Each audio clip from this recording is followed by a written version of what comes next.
一人一船，两条狗，常年生活在河流与雨林之中，这样的野外求生，你敢不敢挑战？上期说到，发哥之前待在的水域已经不适合生存，经过1天时间的东奔西走，这一刻他终于来到了一个新的地方。至于贫乏上的营地，因为实在太过破烂不堪，发哥已经将其全部拆掉。来到新的水域，他要做的第一件事情就是搭建新的营地，在水上生活，几乎都是日晒雨淋，没有一个能遮阳避雨的地方肯定不行。看着发哥愁眉苦脸的俊俏脸庞，想必此刻心情是多么的迫切不安。对于新营地的搭建，发哥肯定再熟悉不过，毕竟在他手上搭建过的营地没有100来个，也应该有几十个了吧。搭建营地最讲究的是循序渐进，只有先把基础打牢，才能建造出稳如狗的驻扎营地。正所谓万丈高楼平地起，一砖一瓦皆根基。熟知这一点的发哥也是一点都不含糊。至于营地的框架，发哥采用的是最稳固的3角形结构，这样既可以降低贫乏的重心，使其遇到大风大浪的时候能够全身而退，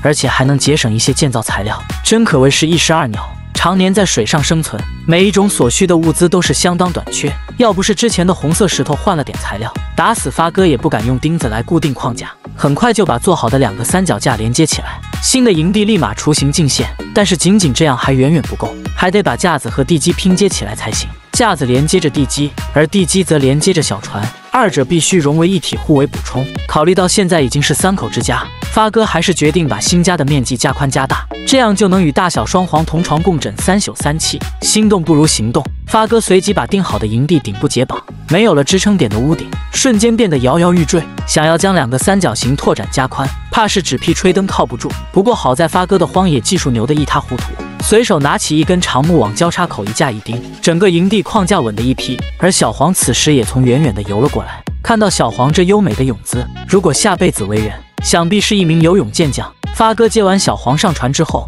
手中的活依旧是有条不紊，按部就班。不到一会功夫，新营地的主体轮廓已经搭建完毕。发哥用手拽了拽营地的主体架子，抵挡3到4级的台风应该绰绰有余。忙活了大半天的发哥开始有点饥渴难耐，于是把搭建营地剩下来的废材劈成柴火，紧接着用镁棒熟练的点燃火堆。等火堆充分的燃烧起来之后，便把装满恒河水的铁壶放入火堆之中。发哥趁着烧水的时间，继续完善建造营地。主体的轮廓有了，接下来就是营地的入口。他在贫乏不远的地方加了一块地基，然后将入口的架子固定在地基上，营地的门框瞬间显而易见。不过看似简单的工作，实则很需要耐心2字。发哥做事确实干练利索。喝完包治百病的恒河热水之后，为了让新的营地更结实耐用，发哥在刚才的基础上又加了一大把的架子，同时对凸出来的枝条进行整齐修剪。看到这些交叉有序的树枝，就知道这一次新营地相当的稳固结实。加上发哥每钉好1颗钉子之后，习惯性的用手摇晃几下，以便检查其牢固性。不得不赞扬发哥做事的严谨风格。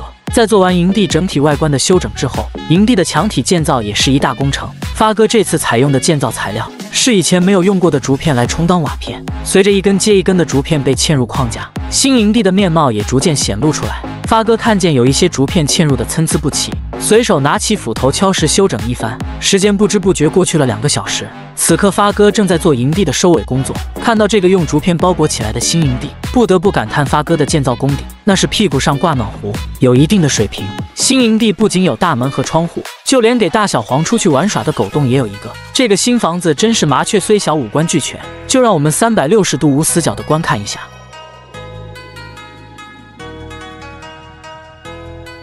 1人2狗的新营地究竟建造的如何？觉得发哥这建造技术牛不牛？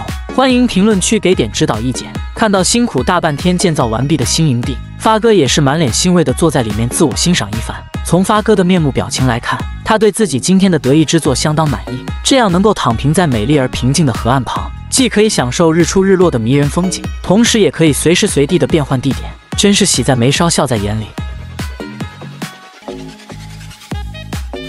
你知道古时候的人是怎么盖房子的吗？在没有钢筋水泥的情况之下，依然能够建造出坚固耐用的房子。今天发哥就让大家画个小刀，开开眼。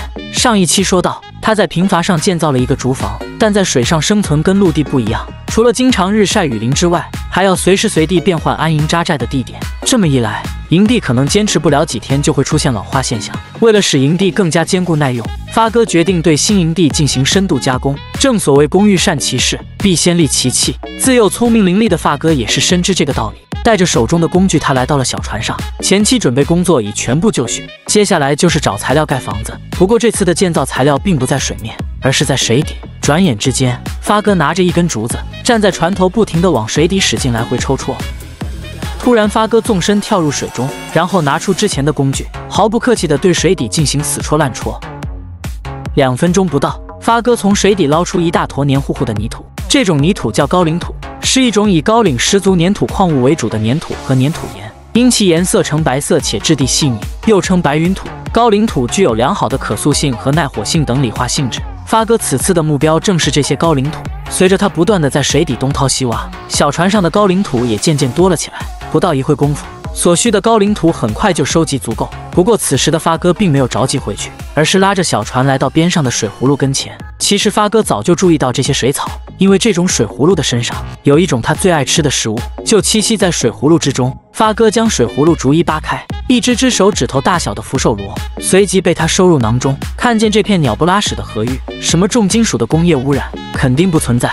而福寿螺这种富含大量蛋白质的食物，是他们当地农民用来款待宾朋的野生佳肴。这也是他为什么没有着急回去的原因之一。毕竟这样的美味佳肴对发哥来说算是可遇不可求，这次不疯狂捞一把才怪。不到一会的时间，发哥就收获了很多的野生福寿螺，看着满满当当一大兜，至少也有20-30只。正当发哥打道回府的时候，脚掌突然踩到了硬物，他拿起来一看，原来是一个风扇的网罩。这真是踏破铁鞋无觅处，得来全不费功夫。发哥立即将兜里的福寿螺倒进网罩上面，看着一只只硕大肥美的福寿螺，发哥也是心满意足地返回了小船。深度加工房子的泥土有了，但还是缺少了一种重要的建造材料，而这种材料就是岸边上的干枯茅草。干枯的茅草不仅轻盈随处可见，而且它还具有很强的韧性。把茅草和高岭土混合在一起，那便是何家姑娘嫁给郑家，正合适。发哥很快就捡到一大捆茅草放到小船。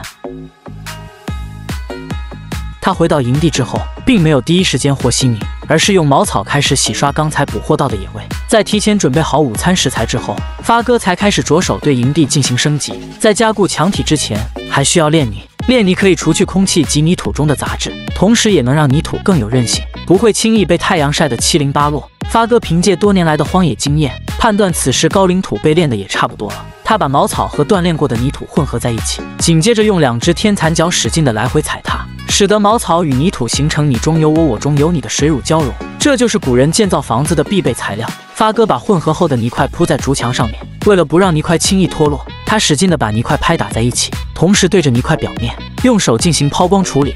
随着越来越多的泥块铺满了大部分竹片之后，营地外观也发生了翻天覆地的变化。而且发哥利用塑料布的柔韧与平整，直接盖在泥土上方。等揭开塑料布的那一刻，被铺上泥块的外墙瞬间焕然一新。今天发哥一大早就忙活到现在，如果这么热的天气不及时补充水分，那么就很容易中暑的。你说身体在这种山旮旯地方出现毛病，这无疑是厕所里点灯找死。